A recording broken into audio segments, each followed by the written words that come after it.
વરાછા ખાતે રહેતી અને ગુજરાતી ફિલ્મોની અભિનેત્રીને ફિલ્મોમાં કામ અપાવનાર યુવકે સસ્તામાં સોનું દુબઈથી લઈ આવવાનું કહીને 6 લાખ લીધા હતા. બાદમાં પૈસા નહીં આપી અભિનેત્રીનો ફોન પણ નહીં ઉપાડી ઠગાઈ કરી હતી.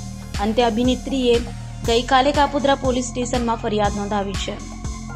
કાપોદ્રા પોલીસ પાસેથી મળતી માહિતી મુજબ વરાછા લક્ષ્મીનારાયણ સોસાયટીમાં રહેતી 27 વર્ષીય રિંકલ રાજુભાઈ લેવા ગુજરાતી ફિલ્મોમાં અભિનેત્રી છે. આજથી 5 વર્ષ પહેલા ઇન્સ્ટાગ્રામ મારફતે તેનો પરિચય કાસ્ટિંગનું કામ કરતા અનંત ભરતકુમાર ફળદુ સાથે થયો હતો.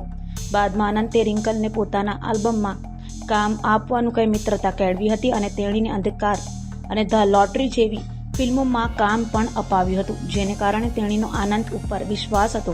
દરમિયાન વર્ષ 2024માં રિંકલની બહેનના લગ્ન હતા, તે માટે તેને સોનાના દાગીના લેવા હતા. આ વાત તેને અનંતને કરી હતી. અનંતે જામનગરમાં તેમનું જ્વેલર્સનું જ કામ છે અને તે પોતે દુબઈથી સસ્તામાં સોનું લાવતો હોવાનું કહ્યું હતું. રિંકલે તેની પર વિશ્વાસ મૂકીને 6 લાખ સોનું લાવવા માટે ઓનલાઈન ટ્રાન્સફર કરીને આપ્યા હતા. લાંબો સમય વીતી ગયા પછી અનંત ગોલ્ડ નહીં લાવતા રિંકલે પૂછવા ફોન કર્યો તો ઉપાડ્યો ન હતો. બાદમાં તેની સાથે ઠગાઈ થયાનું ખ્યાલ આવતા તેને પોલીસ ફરિયાદ નોંધાવી છે.